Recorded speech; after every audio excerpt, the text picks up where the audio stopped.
সামান্য একটু মুরগির মাংস থাকলেই কিন্তু বানিয়ে নেওয়া যাবে শাহি স্টাইলে এই চিকেন মালাই কোফতা কারি। নাম শুনেই কিন্তু বোঝা যাচ্ছে দারুণ একটা রেসিপি।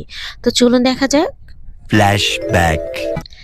হ্যালো গাইস, আসসালামু আলাইকুম, ইটস মি আখি। সবাই কেমন আছেন? আশা করছি সবাই অনেক ভালো আছেন। তো এই যে দেখেন, আমি কিন্তু মুরগির বুকের যে পিসগুলো সেগুলো কিন্তু এভাবেই আমি সবসময় ফ্রিজে ফ্রোজেন করে রাখি। আর এখান থেকে মাত্র ২টা টুকরো আমি নিয়েছি, মানে বুঝতেই পেরেছেন খুবই অল্প সংখ্যক। সব মিলে এখানে হবে প্রায় ১৫০ গ্রামের মতো মুরগির মাংস। তো ছোট ছোট পিস করে আমি খুব সুন্দর করে এটাকে এখন আমি কি করব বলেন তো, ব্লেন্ড করে নিব। ব্লেন্ড করে নিয়ে এখানে আমি যেটা করব, একটু বাদাম আমি এখানে সিদ্ধ করে রেখেছিলাম, সেই বাদামটাকে আমি খুব ভালো করে ব্লেন্ড করে নিব। তো এই যে দেখেন, বাদামটা আমার স্মুথলি পেস্ট করা হয়ে গেছে। এখানে আমি নিয়ে নিচ্ছি ব্রেড ক্রাম্ব। ব্রেড ক্রাম্বটা মানে আমি পাউরুটিটাকেই জাস্ট এটা গুঁড়ো করে নিয়েছি। এটাই কিন্তু ব্রেড ক্রাম্ব। এটাকে একটু ভেজে নিলে কিন্তু সেই দোকানে কেনার মতো ব্রেড ক্রাম্ব তৈরি হয়ে যাবে।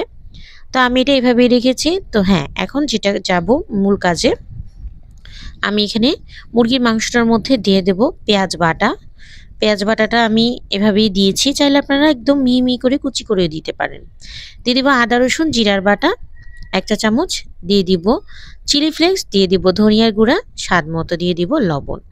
আর এখানে দিয়ে দিব ডিম। এখানে একটা মাঝারি সাইজের ডিম ছিল, সেটার অর্ধেকটা দিয়েছি, পুরোটা কিন্তু দেইনি। আর এখন আমি যেটা দিয়ে দিব এটা হলো ব্রেড ক্রাম্ব। আরেকটা কথা বলি, ব্রেড ক্রাম্বটা আপনারা না দিলে আপনারা দোকান থেকে যে কোনো পাউরুটি কিনে এনে পানি দিয়ে ভিজিয়ে খুব ভালো করে ২ হাত দিয়ে চিপে চিপে সেটা এখানে ইউজ করতে পারেন, একই কাজ হয়ে যাবে।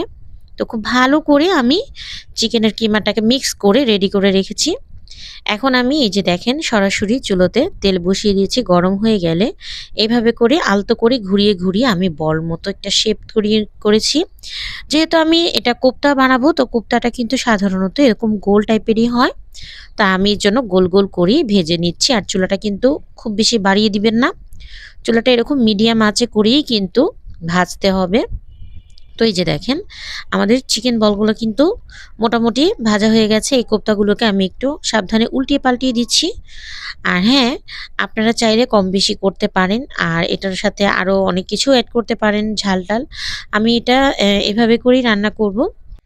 তো এই তো আমি খুব সাবধানে আমি এই কোপ্তাগুলোকে এখন আমি একটা একটা করে উঠিয়ে নিচ্ছি, কারণ আমাদের কিন্তু ভাজা শেষ।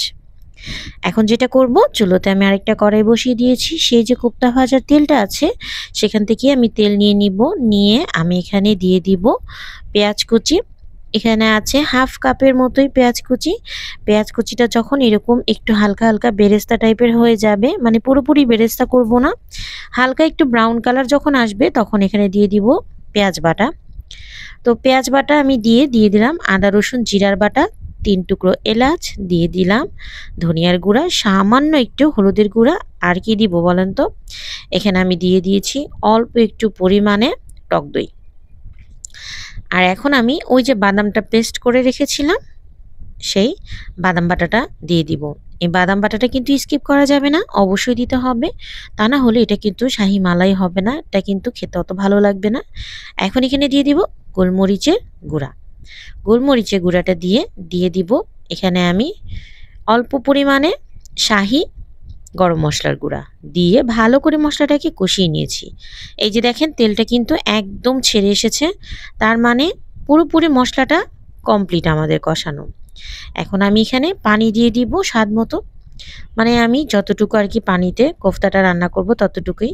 তো যখন আমাদের ঝোলটা বলক চলে আসবে তখন আমি এখানে সেই চিকেন কোফতাগুলো যে ভেজে রেখেছিলাম দিয়ে দিলাম। দিয়ে কিন্তু খুব সুন্দর করে আলতো করে নাড়তে হবে, এটা কিন্তু জোরে জোরে নাড়াচাড়া করা যাবে না, ভেঙে যেতে পারে। এখন আমি কাঁচামরিচ নিয়েছি, এগুলো একটু আড়াআড়ি করে স্লাইস করে কেটে দিলাম যাতে দেখতে সুন্দর লাগে। আর এখন আমি দিয়ে দিব কি বলেন তো, কিশমিশ। কিশমিশটা অবশ্যই দিবেন, এবং সেই সাথে দিয়ে দিলাম গুঁড়া দুধ। এটা ছিল ফুল ক্রিম গুঁড়া দুধ, ফুল ক্রিম গুঁড়া দুধটাই অবশ্যই দিবেন। তো সব মিলিয়ে এখন আমি নেড়ে চেড়ে নিব। আমাদের কিন্তু এটা রান্না প্রায় কমপ্লিট, কারণ চিকেন সিদ্ধ হতে কিন্তু খুব বেশি সময় লাগে না। তো এই পর্যায়ে এসে নামানোর আগে আমি দিয়ে দিব এখানে হাফ টেবিল চামচ বা বলতে পারেন ১ চা চামচের মতোই চিনি। এই চিনিটা অবশ্যই দিবেন, চিনিটা না দিলে কিন্তু আসল টেস্টটা আসবে না। তো এই যে দেখেন আমাদের কিন্তু হয়ে গেছে। আমি জাস্ট উপর থেকে অল্প একটু চিলি ফ্লেক্স দিয়ে দিয়েছি। এখন আর কিছুই না, জাস্ট এটাকে আরো ২ মিনিট একটু নেড়ে চেড়ে আমি এরপর এটাকে নামিয়ে নিব। আর দেখতে পাচ্ছেন এটা দেখতে কতটা লোভনীয় হয়েছে। বিশ্বাস করেন একবার যদি বাসায় এটা বানিয়ে খান বা কাউকে যদি খাওয়ান, সে এটা প্রশংসা করতে বাধ্য। এতটাই মজা। আর এই এত সুন্দর মালাই কোফতা কারিটা যেকোনো কিছুর সাথে খাওয়া যায়। রুটি, পরোটা, ভাত, পোলাও আপনি যেকোনো কিছু দিয়েই অনায়াসে এটা খেয়ে ফেলতে পারবেন। খেতে কিন্তু অনেক ভালো লাগে। আর এরকম একটা ইউনিক রেসিপি যদি গেস্টের সামনে দেওয়া হয়, তাহলে তো কোনো কথাই নেই। বাচ্চারাও কিন্তু মজা করে খেয়ে ফেলবে। তো কেমন লাগলো আমার আজকের এই দারুণ মজার রেসিপিটা? যদি ভালো লেগে থাকে লাইক, কমেন্ট, শেয়ার করে দিবেন। আর যদি আমাকে এখনও ফলো না করেন ফলো করে দিবেন, এবং সেই সাথে আমার ইউটিউব চ্যানেলটা যদি ইউটিউব থেকে দেখে থাকেন সাবস্ক্রাইব করে দিবেন, এবং আপনারা সবসময় আমার পাশে থাকবেন।